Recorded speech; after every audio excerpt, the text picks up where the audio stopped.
إذا أردتم أن تعرفوا أعداء الدولة السعودية فانظروا كل عدو للتوحيد في العالم فهو عدو للسعودية، لا يروق لهم الدعوة إلى السنة. ولذلك انظروا تعريف الدعوة الوهابية أو السلفية في الموسوعة البريطانية، يقولون هي دعوة تدعو إلى الإسلام الصحيح وكل الدعوات الأخرى تعاديها، بمعنى هذا الكلام. فإذا كانت الموسوعة البريطانية عرفت الدعوة السلفية والوهابية وأتت بهذا التعريف، فما بال أناس من بني جلدتنا لم يعرفوا حقيقة الدعوة السلفية.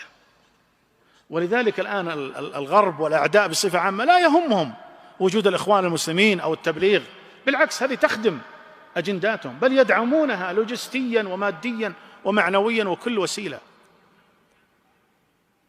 الذي يقلق مضاجعهم هو هذا الوطن، هذا التوحيد، هذا البلد. ألم تروا هذه الحملات الإعلامية اليوم علينا؟ دول كنا نظن منها أن تقف معنا فإذا بها تقف ضدنا، شخصيات كذلك أكلت وشبعت من خيرات هذه البلاد ثم انقلبت، وهذه عداوتهم للتوحيد، لا يرقبون في موحد إلا ولا ذمة عياذا بالله.